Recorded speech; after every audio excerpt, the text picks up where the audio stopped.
Maximize your accounting career by becoming high yield and low maintenance with the Upstream Leader podcast. Your passport to improved knowledge, skills, and career potential. Stay tuned for insights, expertise, and thought-provoking discussion. And now, here's your host, Jeremy Clopton. Hello, everyone, and welcome to the Upstream Leader podcast. I am excited to be with you here today. We are talking alternative ownership models. We've talked private equity before. We've talked M&A. We've talked fiercely independent. Today, we're going to be talking about a new type of model that is out there, an alliance model. And for that conversation, I have with me Steve Shein, co-founder of Franklin Alliance. Steve, great to have you on the show.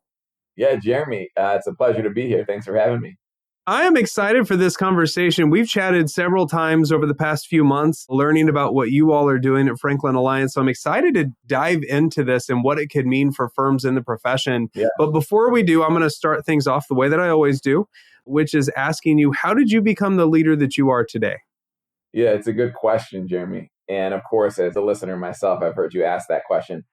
I think I'm very proactive about self-growth. So I think I try to learn from all experiences in my life.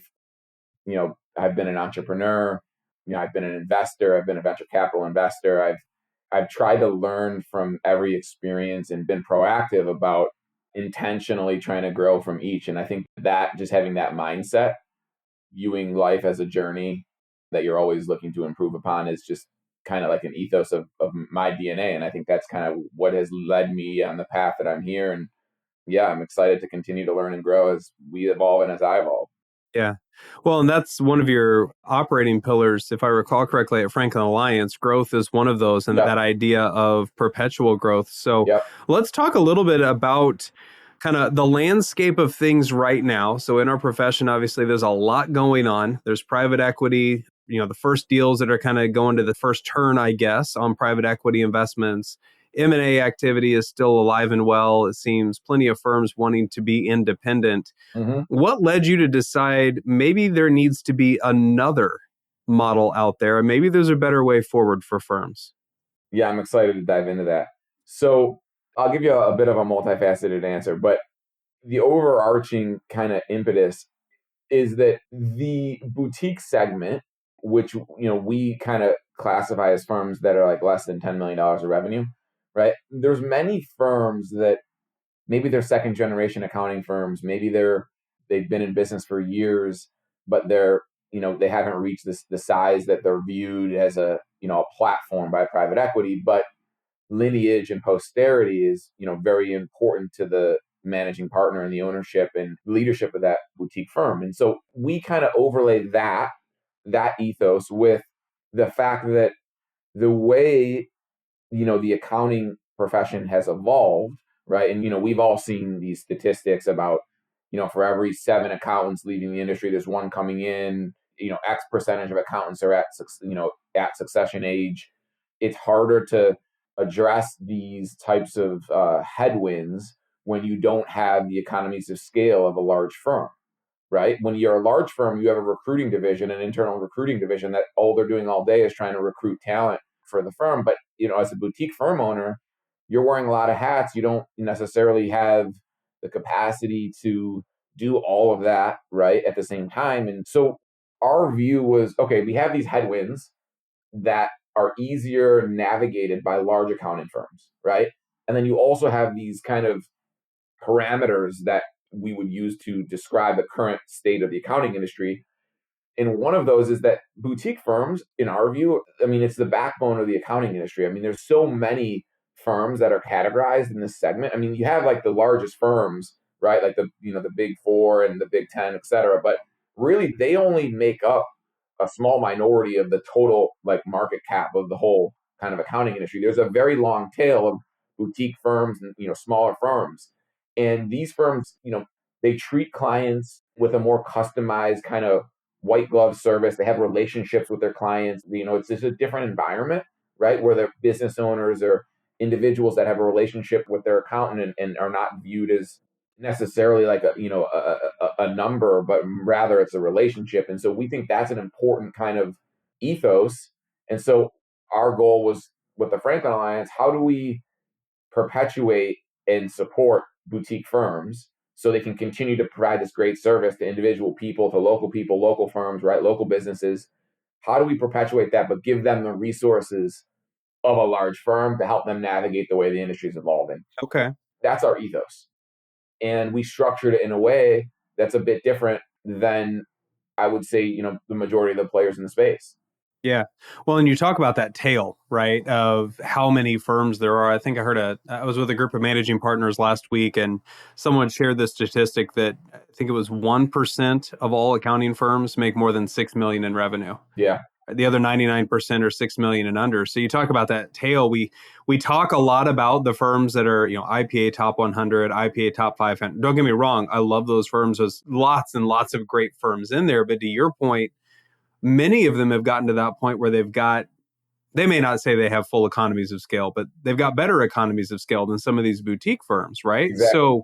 So I see why you would play to that. I do want to ask real quick, when you say boutique, my initial inclination is specialty. They've got a niche or an industry or a very particular market segment that they are really focused in on. Is that your definition of boutique, or is boutique more, you could be a generalist and you're, high volume, low margin tax return shop? What is your definition of boutique? Because I'm curious where that fits into this. Yeah, it's a good question, Jeremy. I think what you highlighted as a subtenet of how I think, define boutique. I mean, there's the overlay of revenue guardrails. Like our goal is not to partner with, very large firms, right? Because we just feel like the resources that we bring to bear, we're trying to allocate specifically to the boutique segment. So like revenue, right? If you consider less than $10 million of revenue, right, as like a kind of strike zone. And then, as you relate, it's more the former. It's more working with, small business owners, working with them on, their client accounting services work as well as their tax work. Maybe there is a niche focus on a specific industry like healthcare or construction or real estate, et cetera. Like that's all interesting to us, but we don't exclude firms that don't have that. We do intentionally target firms that are not like just high volume, low margin, right? That is kind of less of a strike zone in terms of our target firm partner. Okay. So I think it's kind of all those factors, but we're opportunistic. I mean, in actuality, we're looking for the best partners first and foremost. That makes sense. So you're looking for firms that they really are, they have a desire to grow. They have a desire to scale, but maybe not the means to do it. So you're looking at that under $10 million firm size range. Is the goal to help them achieve greater than that, to help them become those $20 or $25 million firms that they may aspire to be? Or is it more help them perpetuate, or a combination of things? I think it's a combination. In effect, it's how do we provide the resources that they would want to achieve whatever their goals are. Okay. Now, if their goal is to, 5x the size of their firm, they may need operational resources. They may need recruiting support. They may need capital, right? They may need knowledge sharing and let's say strategic kind of counsel, right? We have a board that's been specifically developed for that purpose. A lot of it's avoiding just recreating the wheel, right? Because there are accounting firms that have tried, and successfully navigated this path to go from, let's say, a 3 million of revenue firm to 7 to 14 to 20, right? And et cetera. And so taking best practices, plugging them in with the resources that we provide that can be more favorable from an economic point of view because we have more economies of scale than an individual firm would it on its own, right? And so it's all of that, and it's really kind of bespoke to what their goals are as a firm owner. Okay. Some people, they're much more aligned with growth. Others, they want to just focus more on what they like and less on what they don't like. Sure. And they want to partner with us to help them do that. So I think the beauty of it is that it doesn't have to be a one size fits all for us. Yeah. So in those situations, kind of thinking through, because you mentioned you may have multi-generation firms that are those boutique firms, and they're trying to figure out how do they continue to perpetuate, right? When I think of a multi-generation firm, taking an outside investor, that almost feels a touch contrary to their whole idea of keeping it within the family, right? Keeping that longevity. Yep. Yes, it perpetuates the firm, but at what cost, or does it feel? So how do you, for curiosity's sake, how do you bridge that gap when somebody's like, hey, we're a third generation firm. We want to keep perpetuating. We have a goal. We've been around 100 years. We want to be around another 100 years. And they're looking at an outside investor. How do you alleviate some of the fear that, well, we're going to be, take an outside investment, and then our culture, our firm, it may last 100 years, but it's not going to feel the same? Yeah, I love that question because I feel like it's a strong differentiator for us as an organization. And we have multiple of these examples as case studies, by the way, that have been successful with us. And so, the first partner who's actually believed so much in our vision, he's become a co-founder, right? His name's Brent Beeman, a firm in Utah, multi-generational firm, right? His father started the firm. And so I think the reason that we have such alignment with firms like that is that we are not prescriptive in going in and saying, okay, you need to raise prices 15%. And the owner of that firm is saying, well, we're servicing our, my neighbors. Like we have, you don't know my clients. We can't do that. Exactly. Like these are the people in our community. That's like, oh, we really like using Lacert or UltraTax. Like we don't want to use, CCH. Like we like our, 3 days a week work from home policy, or we like X, we are not prescriptive, and we do not purport to know the business better than the people running it. So that is like full stop. We have some best practices naturally, and we've looked at many firms, and we lean on our experiences in the strategic advisory board, and we bring to bear these resources, but we don't try to go in and tell a firm owner how to run their firm. We provide them the resources that they can leverage at their discretion. And so, a second generation firm owner, maybe they like a lot of the way that the firm is operating, but maybe there's some things that they want to improve upon. And they look at us as like, oh, the Franklin Alliance isn't going to make me switch softwares. They're not going to make me change like the way that we actually navigate client relationships. Like they're not going to change culture. What you articulated, that kind of case study, those are what we feel our model is best suited for, because other comparative models, right, they're much more prescriptive. Like if a smaller firm, a boutique firm that's 4 million or 5 million in revenue gets acquired by a large regional firm, right? Like we know how that goes, right? The smaller firm subscribes to the processes of the larger firm, and that's not like an optional subscription, Yeah. So like we feel like those situations we kind of may provide the Goldilocks type solution, because we're not forcing change. We want to perpetuate the business, the best parts of the business. We don't want to force change for change's sake. And we can kind of help them level up the firm over time and ensure that they can be more successful for the next 100 years than they've been in the previous 100. So we like that. We like finding ourselves in those conversations. Yeah. So how does your team then interact with the firm leadership, right? You're not changing culture. It's not prescriptive. Obviously, you've got a business interest here, so you're not completely hands off and do what you want. Right. So how does your leadership team then interact with the leadership team of a firm that you've invested in? Yeah. What we try to do is effectively be a data-driven partner that helps to just shed light on the progress that firm owner might be making, or the goals that they might want for the firm, and try to, I guess, be an accountability partner in helping us achieve our joint goals, right? We've seen, because we have like the benefit of pattern matching, and we've seen kind of throughout our careers and throughout building this, kind of the things that are more successful and the things that aren't, right? And the resources that some firms utilize and some don't. Like we will shed light on all of that, but we won't prescribe the conclusion, right? What we'll do is we'll say, okay, this is your goal, Jeremy. This is what you want to do with your firm. This is what we've seen.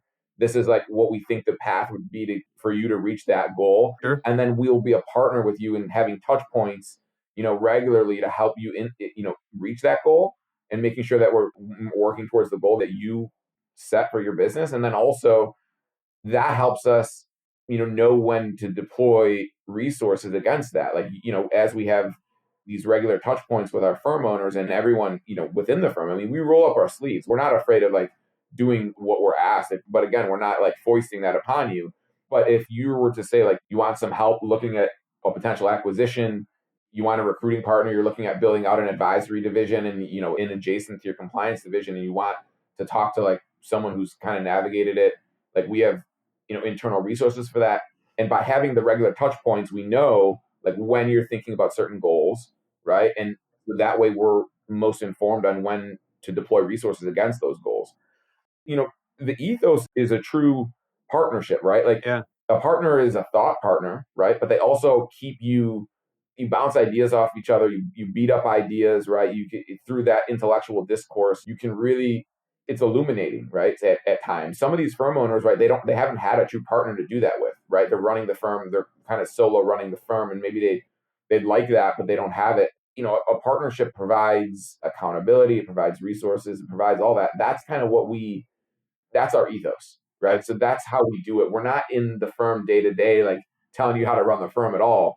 But to the extent you want to be involved and you want to be touching point with us as often as you want, like, one of my partners, Tui, is, our operating partner. He's very involved. I mean, he's, with some of these firms, he's as involved as they want him to be.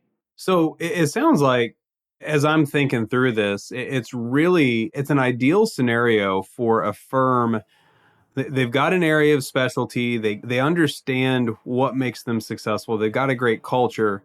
Maybe they're struggling a little bit with running the firm like a business, which I think is a huge opportunity within the industry, is for firms to take all of that knowledge that we have on how to help our clients run their business and apply it internally to our firms and do that. But to your point, a lot of partners, they probably don't feel like they have the time, the resources, the operational support behind them to do that. It sounds like in your situations, Steve, that's a lot of what you're providing. It is that type of an aspect, is here's how you can now run this thing like a business and make it even more successful. That's exactly right. Okay. That's exactly right. And then to overlay on top of that, it's, yes, here's what we can do together. And instead of you needing to go out and procure all those resources yourself, we just provide them to you. Right. So let me ask a question, business model for you guys side of things a little bit. Yeah. The perception out there right now on private equity is what happens at the turn, right? Once the next private equity fund comes in and you get the first investment, that's great. The sale happens. There's still a lot of unknown. We've seen one of those happen. I still don't know that we know exactly what that means because it is so recent. Yeah. And that's kind of the understood way that private equity is going to work. They're going to invest, they're going to take a controlling share, and at some point, 5-7 years down the road, there's going to be a sale to another private equity firm. And that's just going to kind of keep happening. As I understand it, that's not how you all work. That's not your long-term play. It isn't, hey, let's invest, and in 5 years, let's sell you off to somebody else. So talk a little bit about the business model of this alliance concept, because you all do take a controlling share in most situations. It's not like you're just taking a 5% investment and then providing this. There is a controlling share, but what's the long-term play, and how do you see this playing out for firms that work with you all or work in this alliance model 10, 15, 20 years down the road? Yeah. So we were very cognizant of that exact point as it relates to how we structured the Franklin Alliance. We are an operating company. We're not a fund. We're not a private equity fund. We're backed by venture capital and, high net worth and some prominent figures in the accounting industry and friends and family. The benefit of the way that we structured this is the venture ecosystem, although a cousin to private equity, navigates and has different expectations in different kind of timelines. And so we view ourselves as intentional, patient capital. We do not need to flip the Franklin Alliance in 5 years, right? We do not have that 3 to 5 year private equity timeline. I think that avoids needing to act in a certain way to achieve that specific restriction, right? So that is something that we wanted to intentionally offer to firms, because as we navigate this journey, our end goal is to create a massive platform of a bunch of boutique firms that are very successful and happy running their firm the way they're running it. And if we can create that, then we let the exit take care of itself, right? Like that's our ultimate kind of vision. And so if it takes more than 5 years to create that, then so be it. I mean, we intentionally structured ourselves that way as an operating company with patient capital. I think that is something that we have some pride behind because we feel like, the optionality to firm owners, right, is something that we're happy to provide. Yeah, no, I appreciate that. You mentioned that one of the managing partners of a firm was so bought into it that he became a co-founder. Yep. You've got 4 co-founders. One's a CPA, and it sounds like he bought into the idea. So for the other 3 of you, yep, why accounting firms? Yeah. Yeah, it's a good question. Because you're not an accountant by background, right? No, I'm not. Okay, I didn't think so. Yeah. And so my impetus for this is a little bit different than I think my co-founders. I had a thesis as a venture capital investor in the accounting space. And as I learned more about the accounting industry, I felt and I built conviction around the fact that rather than needing to choose like the best vertical SaaS player or the best AI provider to accounting firms, I saw a real need to build a platform that supported boutique accounting firms. And so rather than, traditional venture capital strategy would be to find the tech player that's going to sell into this segment of the market and try to back them, right? But what I ultimately wanted to do was back the beneficiaries of the way that the technology will evolve. And the beneficiaries of that technology will be the firm owners and the boutique firms, as well as the large firms. Sure. Don't get me wrong, but I think we can make a bigger impact by helping the boutique firms because the larger firms can navigate it on their own. Whereas the relationships and the knowledge that we've built over this and our previous careers and our exposure will help boutique firms and make a bigger impact. So that was my kind of impetus for doing this. And I built up, after talking to a lot of boutique accounting firms, right, over the last several years, built up a lot of conviction around this because I heard the same challenges from many firm owners. And I thought to myself, well, what if we create a platform that can address all of that and remove kind of some of the restrictions of like a traditional private equity model, right? And remove some of the restrictions of like a regional firm acquisition model, right? Then it's like these firm owners have a different option, right? A different type of partnership option. Yeah. So that was kind of my journey, I guess, that I traversed and how I arrived here in accounting firms. I think accounting, if you look at accounting from a pure like investment point of view, right? There's a lot of things that private equity firms and institutional investors like about it. It's a must-have service. It's not a nice-to-have service, right? It's recession resilient. There's a lot of firms, right? All of that makes it a great partner for institutional investors. But I think our motivation and our process that arrived at this is a little bit different and comes from a more nuanced perspective. Okay. Does that make sense? Yeah, no, it does. It does. No, I appreciate that insight. So one more question here as we get close. Well, I say one more question, one more hard question that I'll maybe give you a touch of an easier question. Okay. So M&A is here, private equity is here, the alliance model, what you all are doing, new entrant, kind of an alternative into the space as well. What does it take in your mind for a firm to remain successfully independent in 2025? Reinvestment. I think that's probably that was a pretty quick reactionary response, but I think that I stand by that. I think a lot of firm owners, the cash flow that's generated by the firm is, taken by the proprietors and, the ownership of the firm. And that's great. That's an aspect of small business. But I think reinvestment is what propagates and helps firms evolve and grow.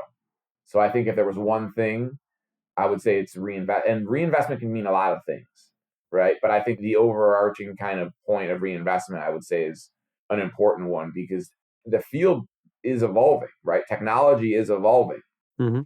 We see that firsthand. I think leveraging that sometimes takes time and effort and capital and an openness, most importantly, an openness to reinvest. Yeah. Yeah. And it seems like that's a challenging aspect of it. And that's not just boutique firms that are under 10 million. That's 20 million, 30 million, $50 million firms. They're realizing it does take a lot to reinvest. And from my perspective, it seems like that's a lot of the reason that firms have opted for not remaining independent. It's not so much that they couldn't do what they wanted on their own. It was more to your point earlier, they didn't want to be the patient firm. Exactly. They wanted to, let's go more quickly. And I really believe that with a lot of firms that you see that, whether it's M&A or they take private equity or, work with an operating company, wherever it may be, you could probably get there on your own because, frankly, you're probably not looking at the firms that aren't willing to do the hard work. So they've got to have a track record that they're actually successful in doing these things. But for many firms, it's, man, we want to do it faster. Yep. We know that we could get there, and it may take 12, 15 years to get there, but we want to get there in 12 to 15 months. And that's where that partner, that extra player really comes into play. So if a firm's looking to learn more about Franklin Alliance, how you all operate, what's the best place for them to find more about this model and what it looks like evolving going forward? Yeah, people can reach out to me directly, steve@franklinalliance.co. Our website also has an ingest form. People can reach out via the website. And there's a lot of additional information on the website, franklinalliance.co, that shares kind of the resources that we bring to bear, how we think about partnership, the structure, et cetera. And yeah, we're an open book. I mean, a part of our goal is just to propagate this perspective throughout the industry so firm owners know the options that they have, because we do feel like the additional interest and the pretty prominent interest from institutional investors provides optionality to firm owners. And we just want, if we can propagate that message, and, we feel like that's adding good karma to the industry. And so if we can be helpful in any way, reach out. Very good. Steve, I really appreciate that. Thank you so much for your time today. I've enjoyed learning more about the model, kind of why you're behind it, and what it can mean for the industry. Thanks for joining me. Awesome. Thank you, Jeremy. Looking forward to doing it again sometime. Sounds great. Thanks for joining us on the Upstream Leader podcast. We hope today's episode has enriched your understanding of what it takes to become a high-performing leader in the accounting profession. If you'd like to hear more episodes, subscribe on your favorite podcasting app and visit our website where you'll find full show notes and more. theupstreamleader.com.